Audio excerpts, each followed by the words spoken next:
Saúdo a igreja com a graça e com a paz de Jesus Cristo. Amém. Bom estar de volta, vamos refletir aí durante um período, porque a nossa vinda aqui, tanto a nossa quanto a de todos de um modo geral, se refere à expectativa da volta de Jesus. Está voltando, amém? Jesus vai voltar, amém? Vai vir como homem e como Deus. Que maravilha, hein? Ele se fez homem, então, a partir do momento que ele se fez homem, ele não deixará de ser homem. Só que também ele é Deus e vem tabernacular conosco aqui na terra.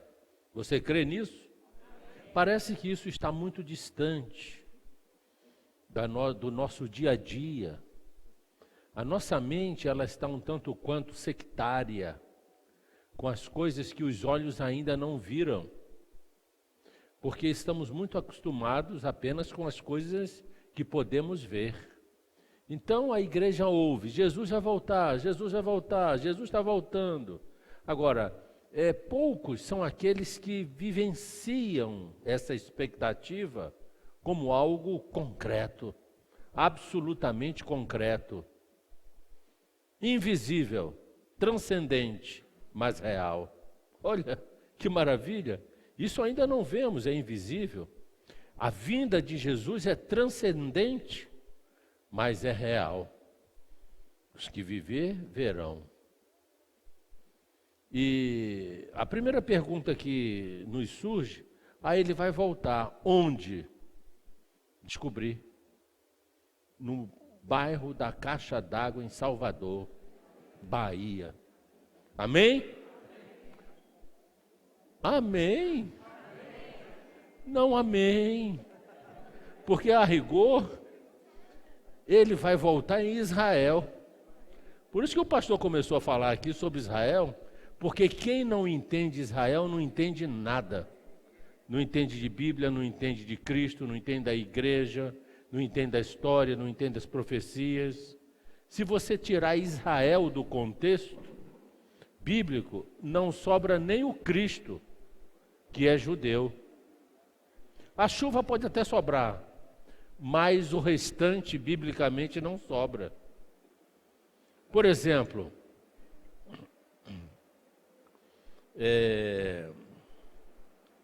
a igreja, ela está um tanto quanto míope. Da mesma maneira que o povo judeu, que ainda não recebeu Jesus, tem aversão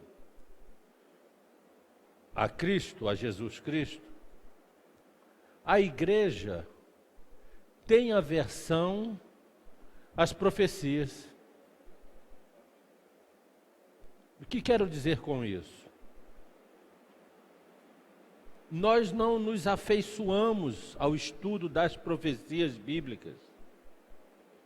O que anda muito por aí são as profetadas. Quando diz que na casa da irmã Mariazinha, tem Mariazinha aqui não, né? Então eu posso falar. Tem Mariazinha? Não, então é Mariquinha. Tem Mariquinha? Então a Mariquinha, na irmã Mariquinha, na Mariazinha. Então é o seguinte, na casa da irmã Mariquinha tem rolo. Aí chega lá a irmã: olha, irmã fulana chegou aí, manda ela entrar, e tem bolinho de cuscuz, cafezinho, senta aí, minha irmã. Aí começa, entra no mistério: eis que te digo varoa, e taca ali rolo, não é nada disso, carne pura. É que a irmã Mariquinha comeu muita feijoada no dia anterior, e ela teve problema no fígado, e começa a falar coisas fora do texto, do contexto, profecias que não tem sentido com a palavra e nem a voz de Deus. É a expressão dela, da carne, do show, do neopentecostalismo maluco que anda por aí. Então isso também é engano. Isso chama-se apostasia.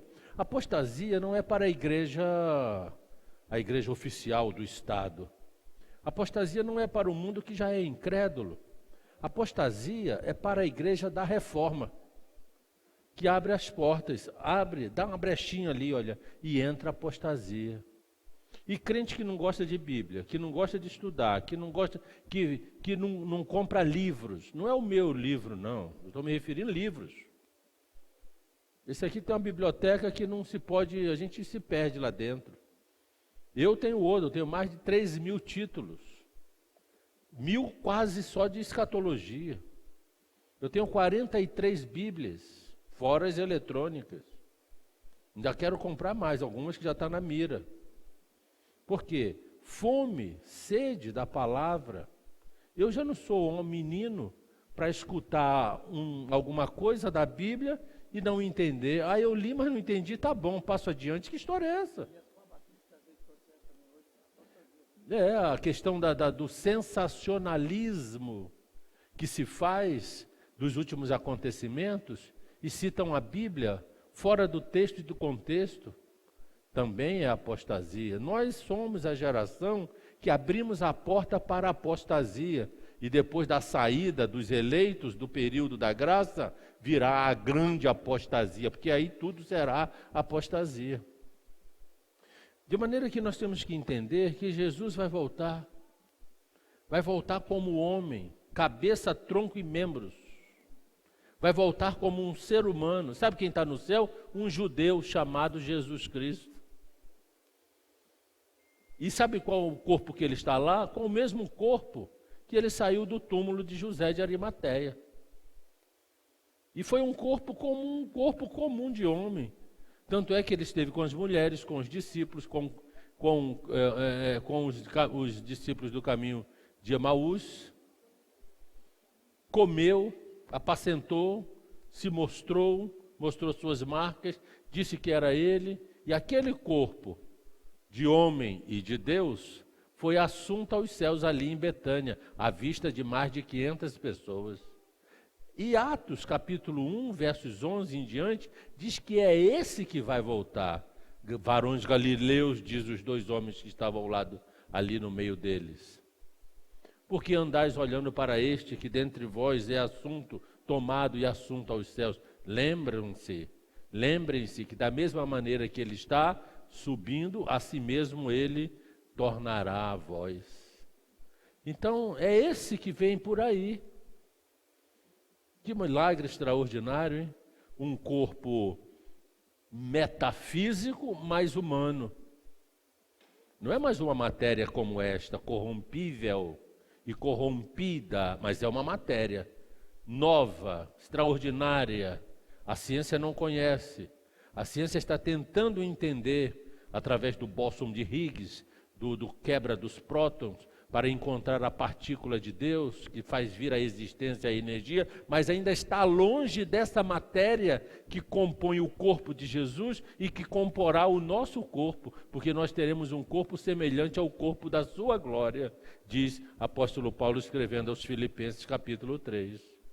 Então, é esse indivíduo santo, o santo de Israel, o nosso Senhor e Salvador, aquele que veio como cordeiro e agora virá como leão, na mesma pessoa, para cumprir mais uma etapa do plano de salvação de Deus e do estabelecimento do seu reino. Isso vai acontecer, já estamos contando os minutos, só que isso tem uma cronologia, são passos. E a igreja parece que está descompassada desse entendimento dos passos, que isso precisa forjar, acontecer, para que haja um desfecho escatológico chamado de escatom, ou o grande finale, a apoteose, que é a volta de Jesus. Portanto, Jesus vai voltar, amém? Como homem e como Deus, amém? Não vai ser um avatar, amém? Nem um demiurgo, não será uma pessoa, um indivíduo esquizofrênico, com rabinho e tudo, e não vai vir batendo as asas, é homem que vai estar entre nós, amém? Muito bem, onde? Em Jerusalém. Seus pés tocarão no Monte das Oliveiras. e diz que ele reinará no quarto templo de Ezequiel 48, que é em Jerusalém, no mesmo lugar, diga, no mesmo lugar, do templo de Salomão, de Zorobabel, reconstruído por Herodes. Ali mesmo, o templo não pode ser em outro lugar. Qualquer templo de Salomão, construído em outro lugar, a pretexto de cópia de não sei o que, do templo de Salomão, é um zigurate, é uma casa de adoração pagã. Por exemplo, no Brasil fizeram uma. Aquilo lá é uma mística de adoração pagã e de um evangelho pervertido. Nós aqui no Brasil, nós não, eles estão pervertendo um dos maiores símbolos de Israel. Deus pesa a mão, está pesando a mão, olha esse país como está. Deus está pesando a mão sobre o Brasil. Esses dois últimos governos se aproximaram dos inimigos de Israel. O Lula forrou o tapete vermelho para Ahmadinejad passar. Ahmadinejad é arqui-inimigo de Israel, assim como o povo do Irã. Nega o Holocausto e a primeira oportunidade que tiver para destruir Israel, tentarão fazê-lo. A atual presidente foi para a ONU e disse que reconhecia o Estado palestino com divisas anteriores a 1967. Sabe o que quer dizer isso? É que eles têm o Estado palestino como Estado, cuja capital é a parte oriental de Jerusalém. Sabe o que quer dizer isso? É um tiro no pé, porque Jerusalém estaria sendo novamente dividida. Ora, Deus não vai aceitar isso, porque Jerusalém é a capital indissolúvel, indivisível de Israel, para que o rei sente-se em Salém, em Sião. Por isso que o pivô das duas próximas guerras mundiais será Jerusalém.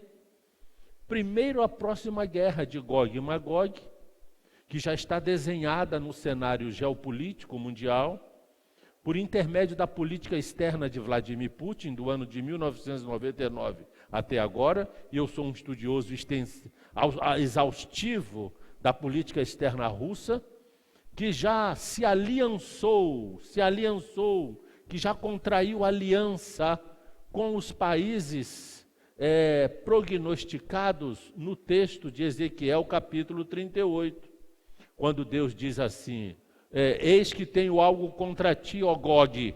Gog, um chefe de Estado, da terra de Magog. Quem é Magog? Aí você tem que ir lá no index da Bíblia, no capítulo 10. Magog é neto de Noé por Jafé, príncipe de Rosmeseque e Tubal, Rússia, Moscou e Tobolsk. 3 cidades da Rússia. Que precisão, hein? Que precisão do profeta. E que faz aliança com a Pérsia. Quem é a Pérsia? O Irã. A Pérsia só mudou o nome agora em 1935, na época do Shah, um dos chás aí que eu não me lembro. Não foi Reza Parlev, eu não sei se foi Reza Parlev, não. Acho que foi o Shah Khomeini, que mudou o nome de Pérsia para Irã. O certo é que a Rússia faria acordo, no caso porque Magog é a Rússia, Magog faria acordo com a Pérsia, e já fez. Em 1936 surgiu um tratado de proteção mútua entre os dois países, que dá direito à Rússia de entrar na guerra contra um país agressor do Irã. Então essa aliança já está pronta. A Rússia também se aliançou com os países da Primavera Árabe, que são países de fundamentalismo islâmicos armados pelas armas da antiga União Soviética, que odeiam Israel, que é a Turquia, a Síria, a Líbia, a maioria das nações do norte da África, que já se colocaram aliançadas à Rússia para essa possível e breve, certa, não possível, mas certa e breve invasão às montanhas da Judéia, como prognostica, como vaticina a profecia de Ezequiel 38. Isso já está pronto e ficou pronto na nossa geração. Essa geopolítica de aliança das nações contra Israel já está pronta na nossa geração, esperando que Deus meta o anzol no queixo de Gog. Olha isso, que coisa extraordinária. Eu falei assim, Deus me revela aí, me mostra isso. E ele falou assim, a Rússia aparentemente vai estar olhando para cá, numa situação política e econômica mundial, mas Deus vai fazê-los olhar para cá. O texto diz, far-te-ei que te volvas. E eu estou vendo a Rússia um pouco na encurralada, porque a sua, vamos dizer assim, política de anexação da Ucrânia e de territórios pertencentes à Ucrânia, faz com que a União Europeia e os próprios Estados Unidos entrem numa rota de colisão com a Rússia, endurecendo as sanções econômicas, e a Rússia está numa situação difícil, principalmente porque agora outras fontes de energias, né, começam a vir, botando em xeque o potencial do gás e do petróleo russo, colocando a economia russa na berlinda, e a Rússia vai ter que fazer alguma coisa para sair desse aperto. Que coisa? Se voltar contra os seus opositores do Ocidente. Como a Rússia não pode alcançar nem atingir os Estados Unidos, quem é o maior aliado dos Estados Unidos que está à mercê da Rússia através da Síria? Israel. A Síria é a porta de entrada para a Rússia. Então, Gog e Magog, de Ezequiel 38, está às portas. Creio que a igreja vai ver essa guerra, que já está, de certa forma, formatada, não é? Na geopolítica mundial. Israel vai passar também depois por Armagedon, porque terminando o Gog e Magog, virá um período de paz, de acordo com Israel, porque as pessoas vão ver que o próprio Deus, segundo Ezequiel 39, vai se levantar para guerrear por Israel. Do céu virá fogo, tochas de fogo, bolas de fogo, meteoritos, e Deus diz que vai fazer uma sepultura para Gog nas montanhas da Judéia, de maneira que Israel levará 7 meses para sepultar os cadáveres e 7 anos para desconstruir as máquinas de guerras que serão deixadas pelas montanhas da Judéia. Há um estudo sério de que já existe uma migração de aves tipo de rapina para aquela região, porque o texto diz que será um banquete de cadáveres para as aves de rapina. Meus queridos, não tem nada mais preciso do que a narrativa bíblica. Agora, isso tudo é para que o rei volte. Jesus está se levantando do seu trono, articulando a história para cumprir toda a profecia, e toda a profecia de Gênesis ou de Moisés a Malaquias e a João Batista não se cumpre na vida da igreja. Toda a profecia é para Israel. Sabia disso? Frustrou agora, né? Vamos ficar com ciúme. Só algumas. Por exemplo, nós somos, o que nós somos na profecia é barro na mão do oleiro, amém? Amém ou não amém? Claro, claro que não. Barro na mão do oleiro é Israel, não é a igreja. Vai lá em Jeremias 18. Porque você fala assim, não, porque nós somos... O pastor, às vezes, prega, pastores por aí. Olha, você, meu filho, é barro na mão do oleiro, Deus está te amassando. Igreja não precisa ser amassada. Porque nós já somos jarros prontos. E dentro dos jarros já tem azeite. E dentro de alguns tem até fogo. O azeite já pegou fogo, que é o Espírito Santo. Igreja, o nosso crivo, o nosso crisol, o nosso cânon não é o amasso, é o Espírito Santo que está em nós. Nós não precisamos mais da ação externa de Deus, tentando nos colocar no eixo, porque a rigor, se o crente é crente para valer, ele já tem nele o Espírito de Deus morando nele. Não é? O que nós éramos, na verdade, nós éramos um vale de ossos secos, espalhado por esse mundão aí. Amém? Amém ou não amém? Amém nada.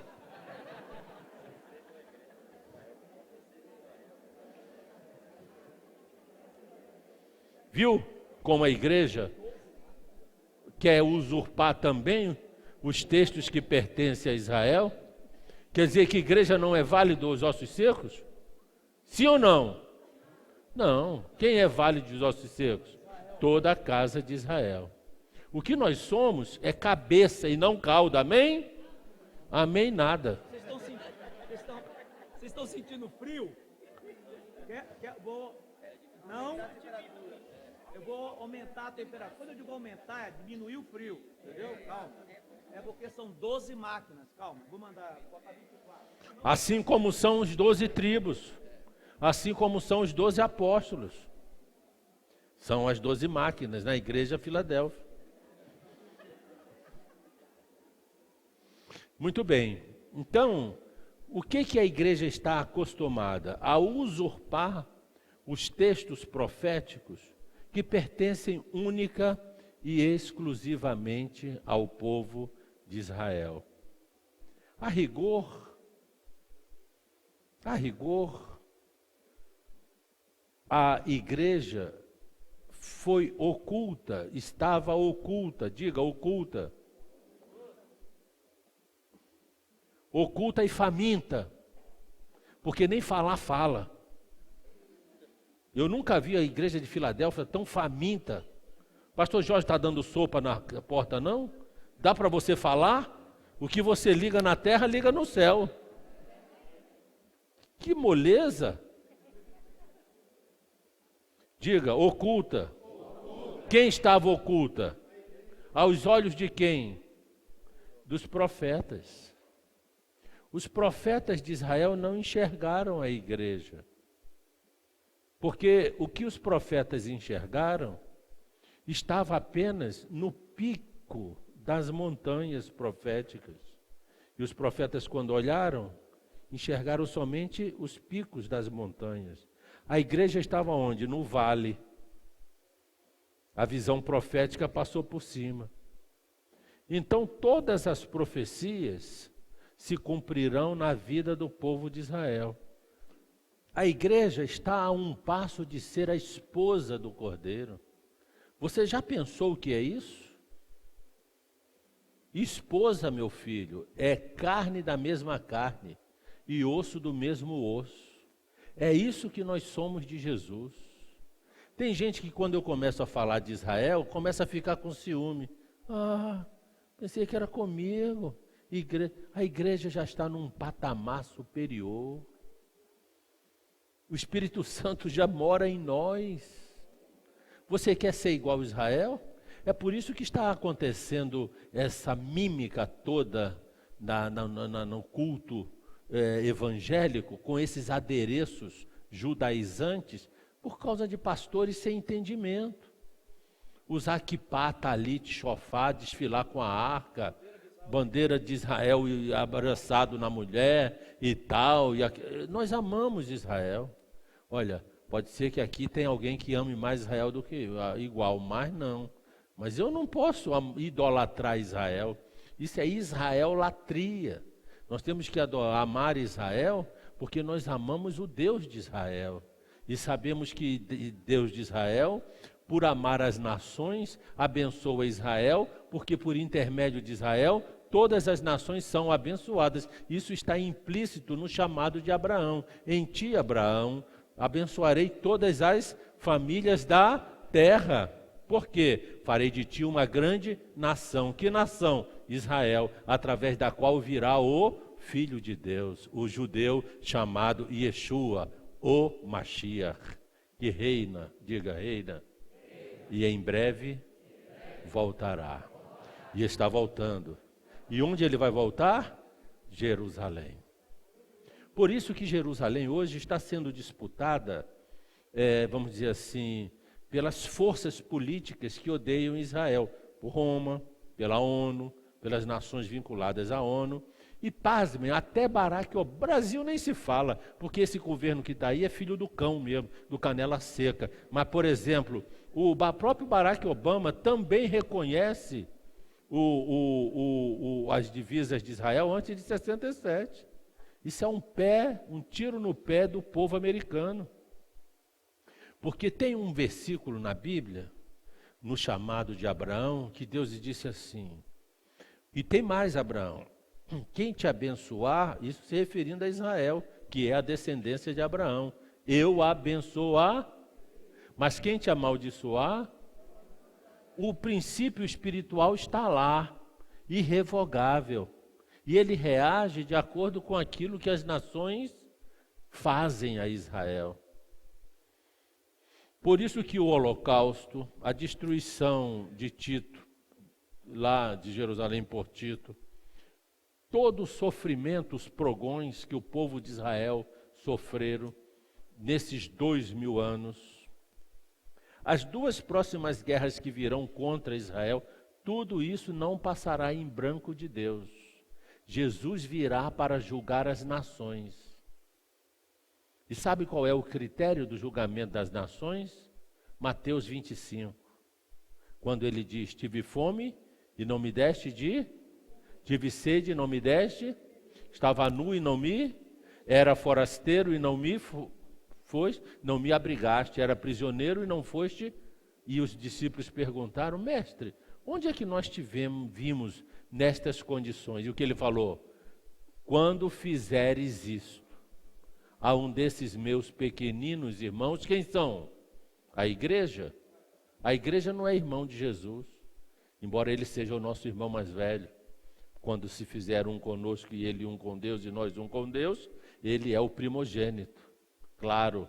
Mas esses irmãos que ele se refere, naquele momento, não existia nem igreja. Se referia aos judeus, irmãos dele, que ele já estava sabendo que iria passar por grandes dificuldades depois que Israel entrasse na diáspora, ou seja, na dispersão. Isso aconteceu.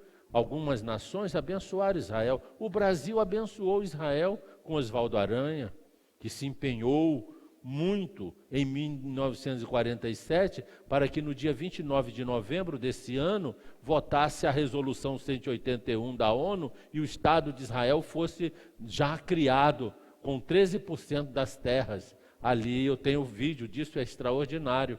E logo adiante, com brasileiros que aceitaram os judeus aqui e deram cobertura, mas outros não acolheram, não alimentaram, muito pelo contrário, tripudiaram, massacraram, assassinaram. Jesus disse que vai cobrar dele, dessas nações antissemitas, quando ele vier para o acerto de conta. Aí haverá o julgamento das nações. Observe que o relógio, o ponteiro do relógio de Deus na história humana é o povo de Israel. E nós, para entendermos o nosso contexto, o contexto da igreja, temos que olhar para Israel, porque a rigor nós somos filhas de Israel, a igreja é filha de Israel. Por exemplo, a igreja do primeiro século era o quê? Babilônica? Síria? Egípcia? Não. Os primeiros discípulos de Jesus e o próprio Jesus eram o quê? Judeus. Por isso, Jesus está vindo, muito bem, está voltando em Jerusalém, muito bem. Jerusalém passa a ser o pivô de grandes desconcertos políticos no mundo inteiro. Em 1947 e 48, com a adoção do novo Estado de Israel, constava no texto jurídico do novo Estado um artigo chamado Corpus Separator, que quer dizer corpo separado em latim, que dizia que Israel poderia ter aqueles 13% da terra para fazer um lar nacional para os judeus, mas Jerusalém não. Jerusalém não poderia ser de Israel por ser um corpo separado, para ser a base das 3 religiões monoteístas do mundo, o judaísmo, o cristianismo e o islamismo.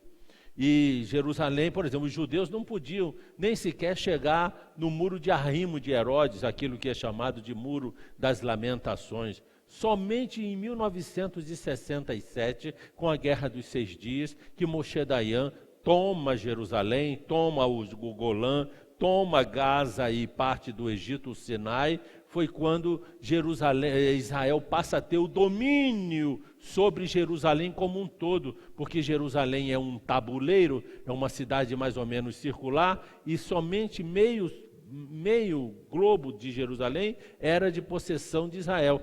O mundo, vamos dizer assim, a cidade oriental, a cidade velha, não, que é exatamente a cidade onde tem os sítios arqueológicos para a construção do templo de Israel. E agora querem dividir novamente. Lá no texto de Joel diz o texto que o Senhor vai vir julgar as nações, vai levar no monte de Josafá, no vale de Josafá, entrar em juízos contra ela, porque insistem em dividir a sua terra. Que terra? Jerusalém. Você sabe onde está localizada Jerusalém no globo terrestre? No meio, no centro. Geográfica e geometricamente, Jerusalém está no centro. Sabe quem profetizou isso? Ezequiel, capítulo 5, versos 5. Diz assim: assim diz o Senhor, esta é Jerusalém, pula do verbo pôr, coloquei-a no meio das nações e terras que estão ao redor dela. Olha isso. Ezequiel não tinha avião, não tinha satélite, não tinha tecnologia, mas tinha Deus, que mostrou para ele que Jerusalém era o centro. E você sabe o que está no centro de Jerusalém? Sião, a filha de Jerusalém. E você sabe o que está no centro de Sião? O tabuleiro de Araúna, lembra? Ao monte do templo. E você sabe o que está acima do monte do templo, em torno do monte do templo? O lugar do Santo dos Santos. Você sabe o que está abaixo do lugar do Monte dos Santos? A pedra de Moriá. O lugar, o altar, a pedra, diga a pedra, onde Abraão sacrificou Isaque.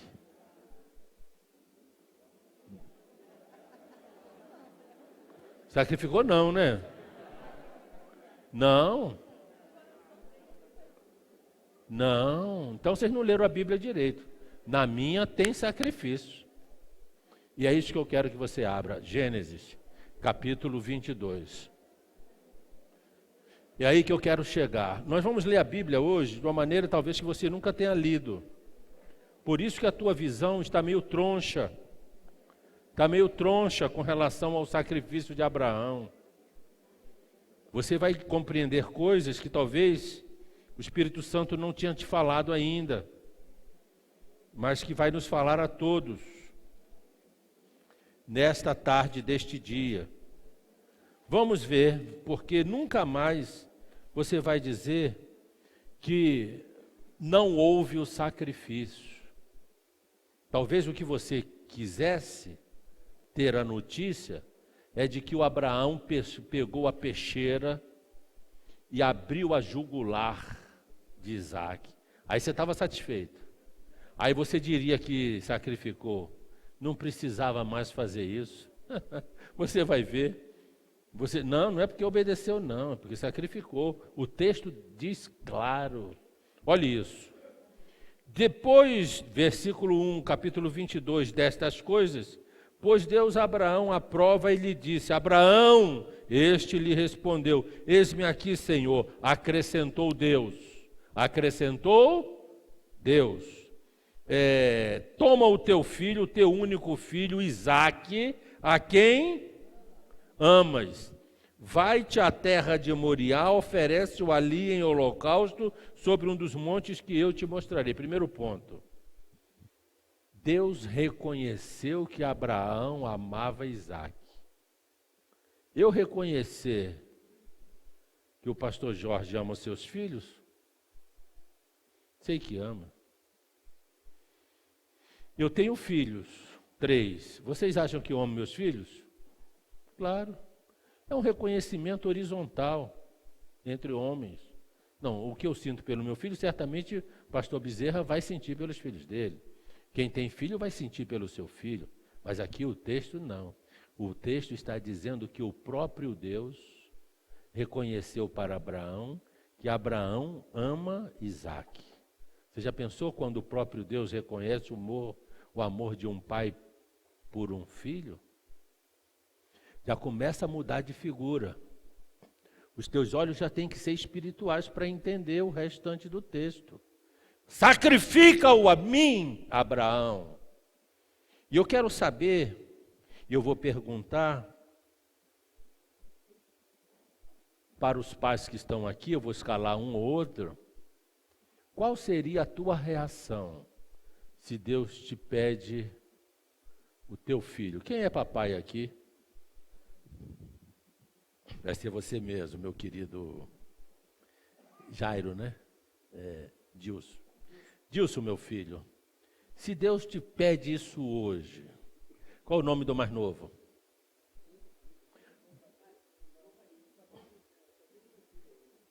Sim. Não, então é o filho homem. Tem algum monte aqui? Tem, né? Salvador é cercado de montes. Procura o mais alto, leva uma peixeira bem amolada, pega o rapaz, bota ele em cima de uma pedra e corta-lhe a jugular. Deus está te pedindo isso hoje. Qual seria a tua reação sincera? Tristeza. Tristeza. Quem é mais pai aqui? O que você faria?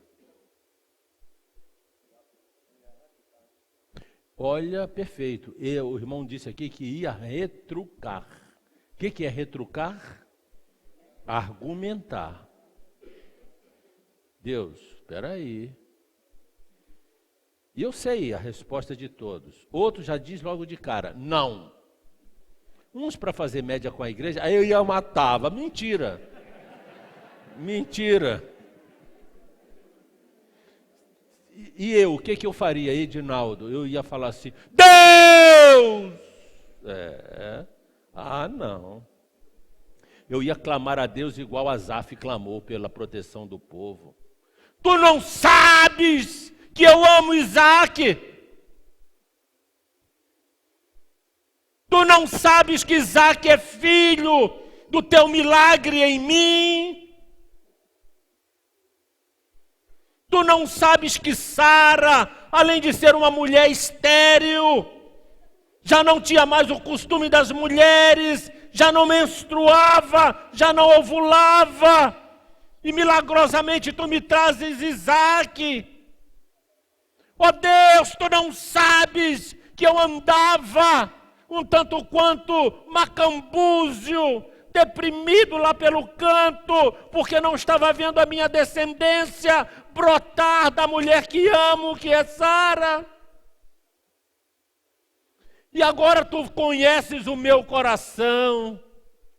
Quando eu vejo o menino saltitando pela campina, os meus olhos de velho, de ancião, já talvez corroídos pela catarata e nublado, pela miopia, mesmo assim eu posso sentir o cheiro dele, o gosto dele, eu posso vê-lo brincar, eu posso vê-lo crescer, o meu coração se alegrou. Isaque é o sol do meu entardecer, e tu me pedes, Isaque, porque tu me deste, ó Deus. Eu vou parar por aí, o meu discurso seria dramático para com Deus. O teu papai também. Isso se tu não recusasse de imediato, porque faria o discurso quem já sentia o peso do pedido de Deus. Vamos ver qual foi a atitude de Abraão? No versículo 3.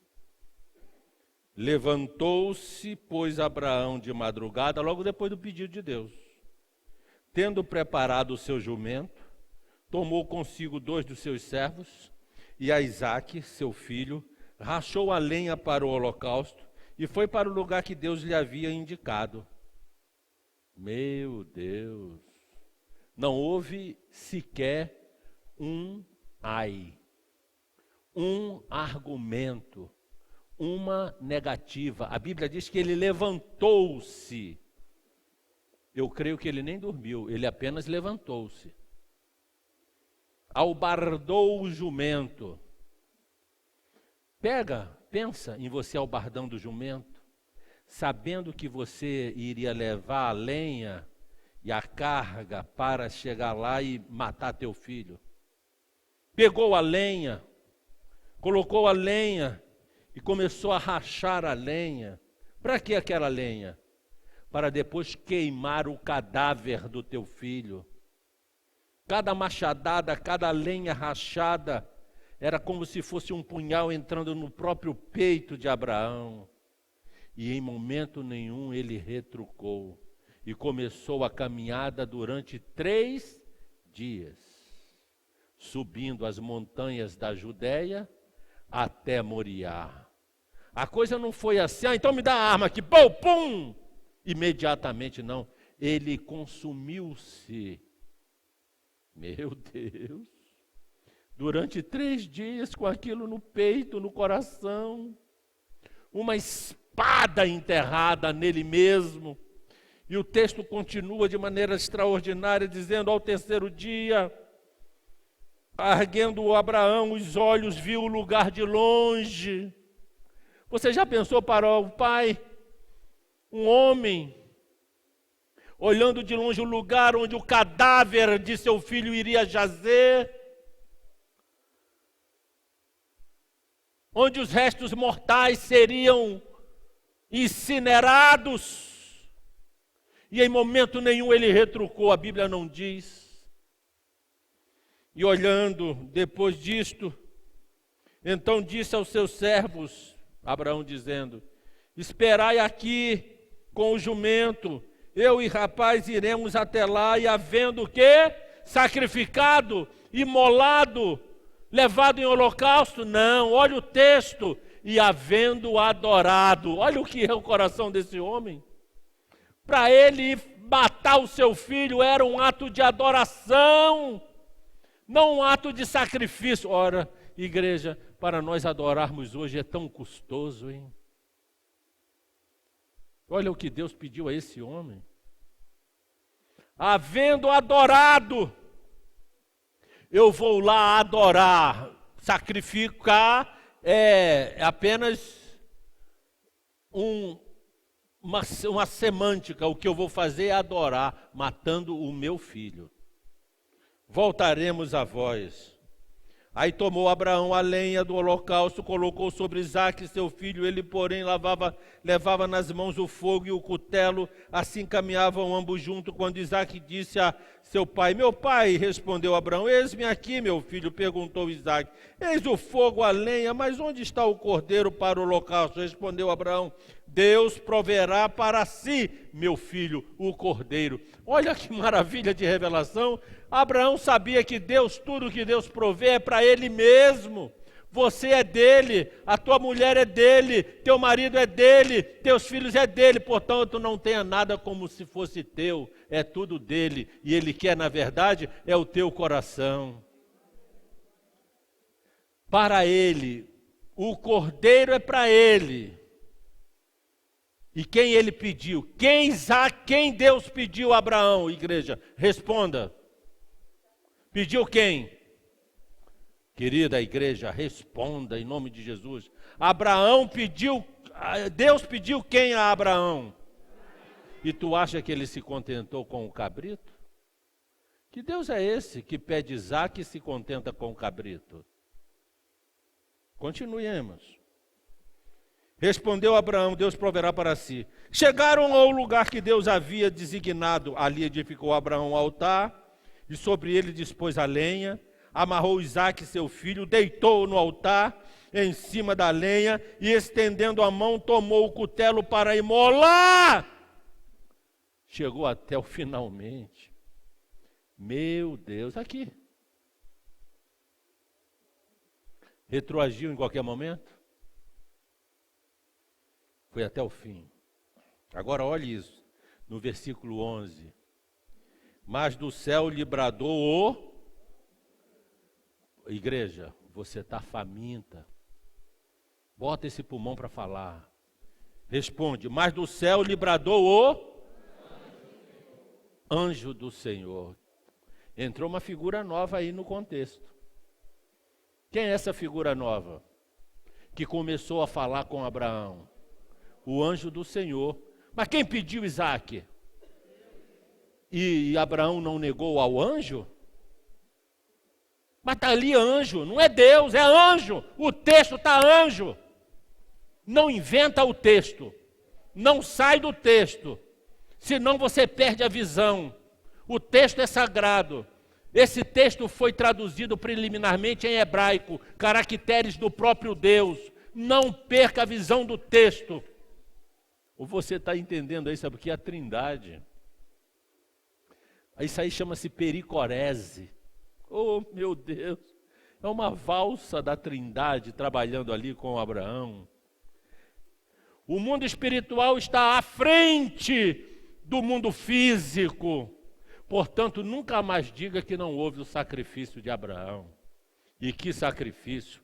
Matar o menino era muito pouco diante de tudo aquilo da trajetória da saga de Abraão, do momento em que ele foi solicitado por Deus a entregar Isaque, até o último momento, quando Jesus Cristo fala com ele, já não estendas mais as mãos. Ali é o trono de Davi, o lugar do sacrifício, o trono de Davi.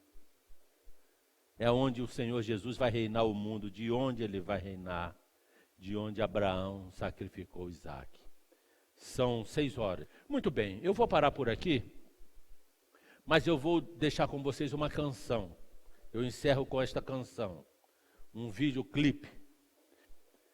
Eu, quando venho cantar para ti hoje, é como se fosse os lábios, o toque dos lábios, nos meus lábios, por um serafim. Uma letra, a canção mais linda, você vai ver. É um lamento que o povo judeu tem sobre a cidade de Jerusalém. Se puderem apagar as luzes, seria até bom, porque vai dar um contraste maior. Mas se não puder, eu vou soltar assim mesmo. Avir harim tzalul lekayim vereach oranim nisa beruach arba'im im kol pamonim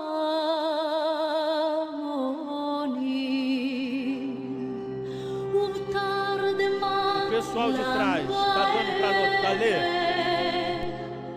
שבויה בחלומה,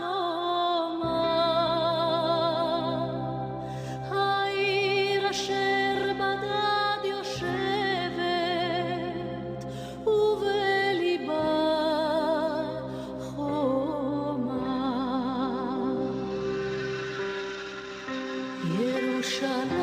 ירושלים של זהב ושל נחושת ושל אור, הלא לכל שירייך אני כינור.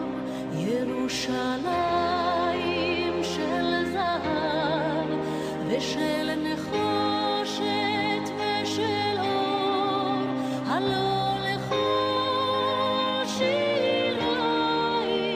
אני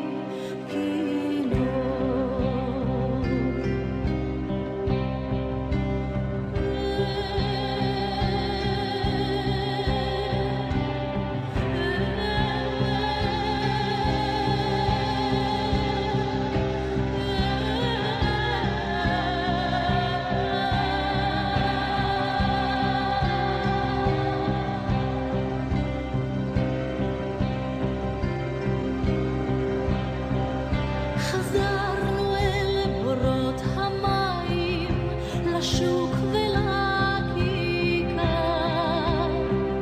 שופר קורא בהר הבית, בעיר העתיקה, ובמרות אשר בסלע, אלפי שמשות זורחות, ושוב נרד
המשוררים, כי שמך צורם